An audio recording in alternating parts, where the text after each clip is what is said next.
Shota Imanaga continues to dominate, but will he be able to get by this Mets team? We're going to talk about it. This is Krusty Case from the Gold Boys Network here, bringing you the slate preview for May 1st. I want to give a shout out to our sponsor, Sleeper Picks, but more on that later. Let's hop right into this slate.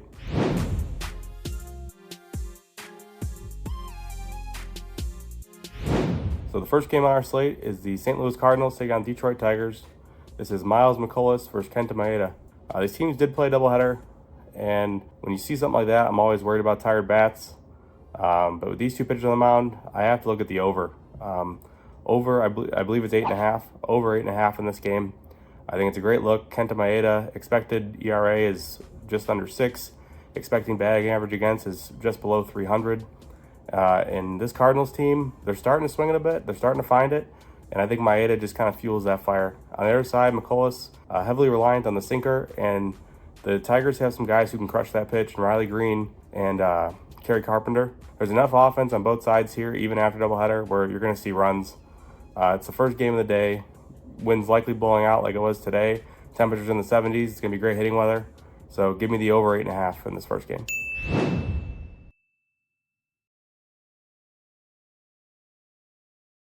Our next one is the Tampa Bay Rays taking on the Milwaukee Brewers. This is Zach Eflin versus Colin Rea. We saw today for Freddie Peralta absolutely dealt against this Tampa team. Now here we have Colin Rea, who he's been serviceable. Definitely not a guy who a lot of people know about. A bit of a junk baller, a lot of off speed, and I think he can handle this aggressive Tampa Bay lineup pretty well. Pretty big lean to his over on his strikeouts here. Tampa Bay just swinging at everything. No real plate discipline at all. So I expect Rea to be able to get his Ks. In terms of a side, I do like Milwaukee here. Eflin, not great, and he's a Milwaukee team that against right-handed pitching, 120 WRC plus over the last 2 weeks. And it's just a tough spot for Eflin. He's been getting touched up a bit. He got touched up by the White Sox of all teams. And the reliance on the sinker and his curveball hasn't looked great. So I just think this Milwaukee team kind of in a good spot right now. They're at home. They're hitting well. I expect that to continue. I expect Milwaukee to get the series win here and keep it moving.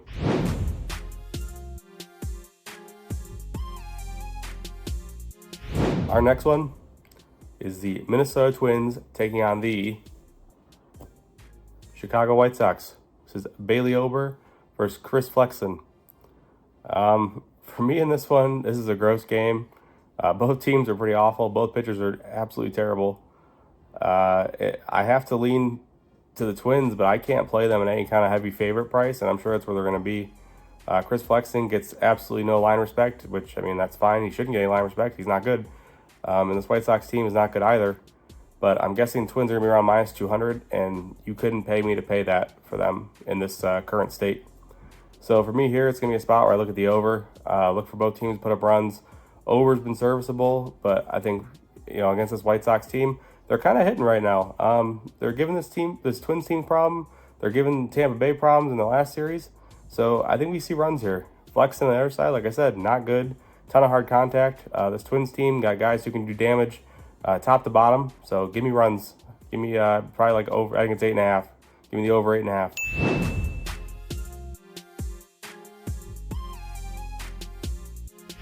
Our next one is the Kansas City Royals taking on the Toronto Blue Jays.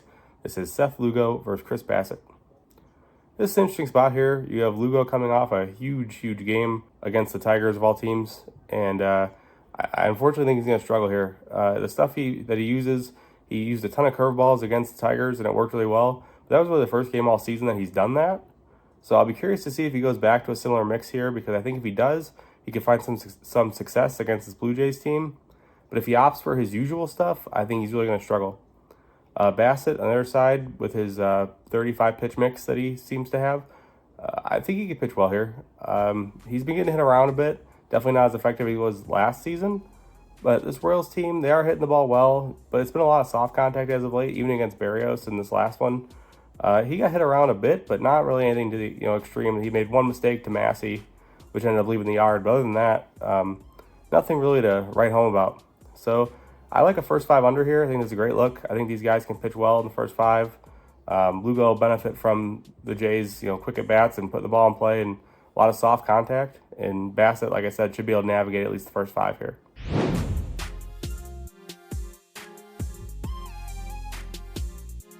Our Our next one is the Pittsburgh Pirates taking on the Oakland Athletics.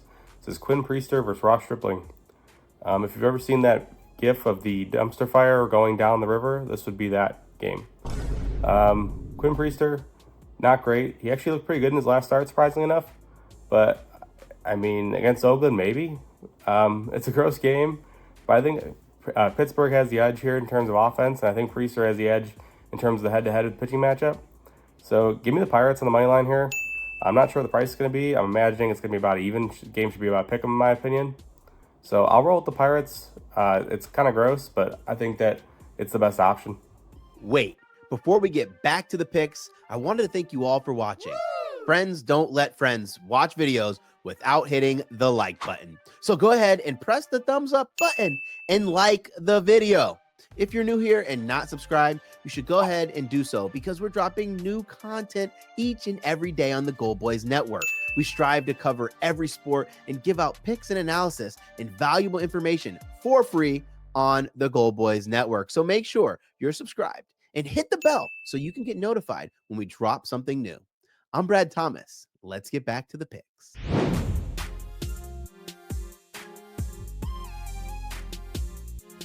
Our next one is the Atlanta Braves taking on the Seattle Mariners.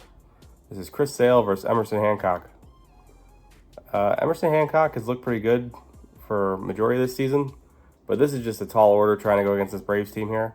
So for me, there's no other option except for the Braves. Money line's probably gonna be pretty juiced because you have Chris Sale on the line on the bump, but Braves run line I think is definitely in play here, or even like a Chris Sale performance double with the strikeouts. He should be able to absolutely rack them up against this Seattle team. As we've seen, one of the highest strikeout rates in all of baseball, one of the lowest contact rates in all of baseball. It's a great spot for Chris Sale to rack him up. And on the other side, I just expect Hancock to struggle with this Braves lineup.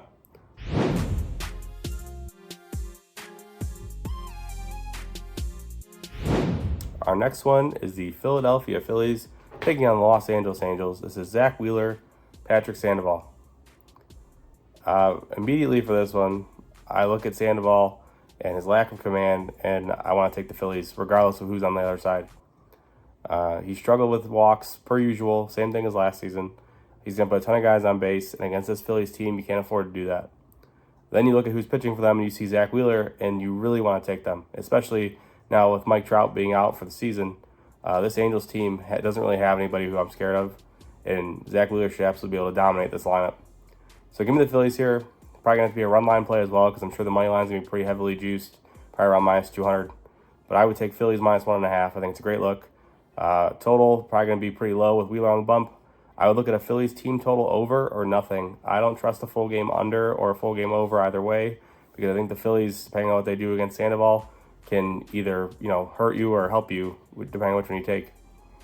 So Phillies minus 1.5, Phillies team total, Zach Wheeler K's to the bank.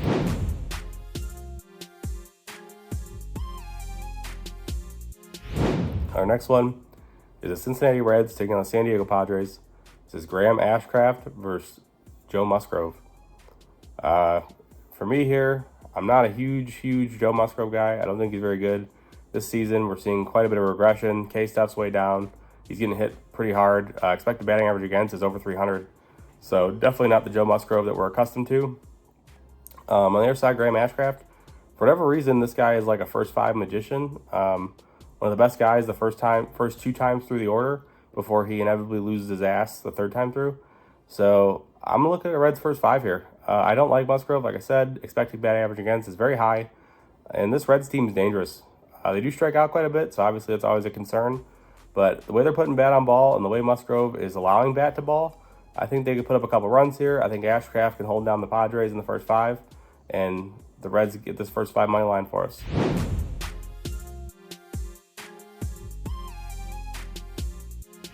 Our next one is the Yankees taking on the Baltimore Orioles. This is Luis Gil versus Corbin Burns. For me here, as much as I want to back Corbin Burns, I'm a little concerned. He hasn't looked great this season. Been getting hit with quite a bit of hard contact. This Yankees team currently over the last 2 weeks is top 5 offensively against right-handed pitching as well. So it's a tricky spot for him. I'm hoping that his reliance on the cutter can help him find some success here, but I'm not sure that I'm willing to back him. On the other side, obviously Luis Gil, biggest issue is always command. Walks. So in this one, I'm going to look at Baltimore on the money line. I don't love it. It's probably one of my least favorite looks on the entire slate. But I think you go Corbin Burns just based on the fact that Luis Gil, you're going to see guys on base, and this Baltimore team is starting to heat up at the right time. So I'll back the ace. I'll back the Orioles to get it done here and go about my day.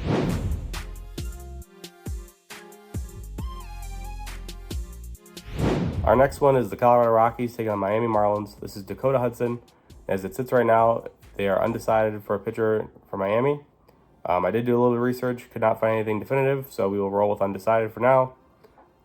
Just give me runs. You got two teams. Dakota Hudson's not great. However, Miami's going to put out there, probably not great. They don't have a lot of options. They have 4 starters injured, so it's going to be likely a spot start for somebody from the minors. And if it's Munez or any of those other guys, they're not very good. So it should be a lot of traffic on the base in this one. We just need, 1 or 2 guys to get hits to drive the runs in for us, and I think it comes pretty easy. Give me the over.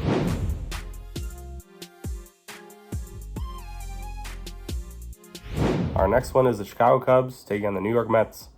This is Shota Imanaga versus Jose Butto. This is the one we're talking about here. Imanaga has been outstanding, 4-0, sub-1 ERA. This will be easily his toughest test so far. It's a Mets team that on the season is top 10 versus left-handed pitching, sub 16% K rate versus left-handed pitching as well. So they're not striking out. They're hitting left-handed pitching extremely well. I think this could be a spot where he struggles, truthfully. You look at the numbers, and while you want to back Shota and you want to believe that he's going to continue to deal, it's just, in this league, in this day and age, it's just not likely. So give me the Mets here. Butto's look really good. Cubs, they're swinging the bats well, but I think Butto has the stuff to get them to keep them off balance and keep the Mets in this game.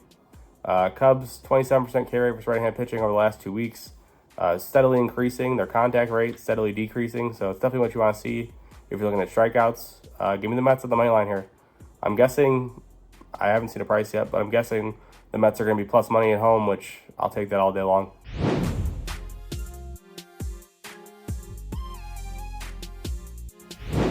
Our next one is the San Francisco Giants taking on the Boston Red Sox. As of right now, it is listed as undecided for the Giants. I did do a little bit of digging, and I found they're likely to go with Ryan Walker in a bullpen game.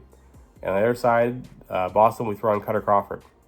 So San Francisco not hitting very well right now. Cutter Crawford coming off a start where he was effectively wild is what I'll call it, because he looked decent, but he wasn't great. Definitely had a command issue and definitely struggled to put guys away against the Cubs. So here, though, I do expect him to bounce back. He is going to see a Giants team who does take a lot of pitches. So if the command is a problem once again, he's definitely going to have that walk problem again. But overall, he's been pretty good all season, so I kind of like him to right the ship there. In terms of a side, though, I do like the Giants. These bullpen games are always tricky for offenses because you're seeing a pitcher, likely one time per at bat, so it's hard to get in a rhythm. And the Giants are one of the best teams at this with these bullpen games. If you've been paying attention, they like to open Ryan Walker, usually goes an inning or two, and they have 2 or 3 other guys they almost exclusively use in these situations. So give me the Giants on the money line. I think they get it down the road. What's going on, everybody? I just want to take this moment to give a special shout out to our sponsor, Sleeper Picks. Thank you for sponsoring this video, and don't forget you can use code GOLDBOYS for a $500 deposit match on your first deposit. Thank you, Sleeper Picks, for sponsoring this video. Now back to the bets.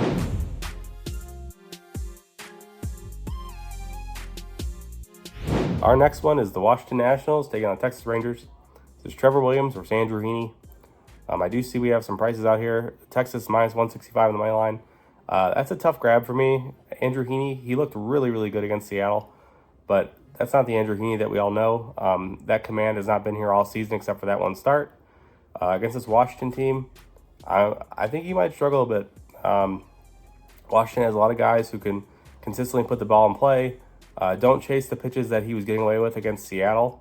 So I think right away that in itself is going to be an issue for him. I think the walks are going to come back to bite him. He didn't have that issue against Seattle because they were chasing everything. So expect him to struggle here. On the other side with Trevor Williams, similar situation. He's been a little bit better than Heaney in my opinion, but I think he just struggles with this Texas lineup. They have so many guys who can crush right-handed pitching, and it's just a tough spot. So for me here, I think the only thing I really like is the over. I like runs. I like runs from both sides here. So I can comfortably say, let's take the over and let's get to these bullpens pretty quick and let's see these runs pile up.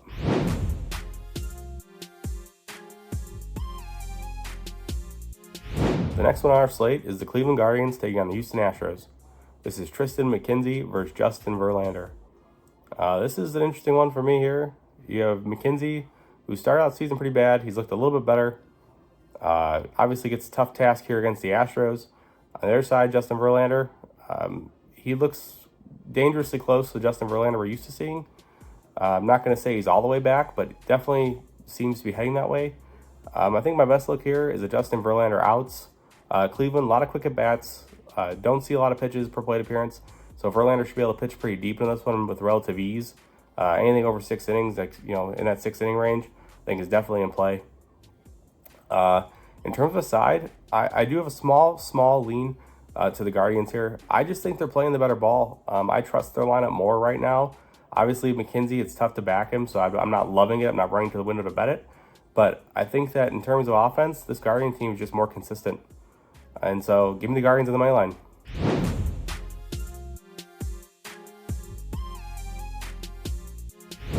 Our last one on the slate is the Los Angeles Dodgers taking on the Arizona Diamondbacks. This is Yoshi Yamamoto versus, to my surprise, Zach Gallen. He is going to make his regular scheduled start, which I was extremely surprised by after leaving that last game early. So for me here, it's Dodgers.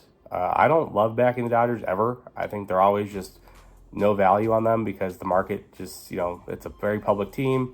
The books know that. They want to, juice it to the gods and, make you pay all kinds of prices. But I don't see any other way here. Yamamoto's been good. Zach Gallen coming off a game where he left early due to an injury. I can't back the Diamondbacks here. They're not hitting well either, so it's not like you can make a case for their offense. Give me the Dodgers. Likely have to be a run line because I doubt the money line's going to be playable even with Gallen on the bump. I'm sure it's going to be probably like minus 170, minus 180. If we do get a playable money line, then it'll be Dodgers money line. But for me, Dodgers run line, minus 1.5.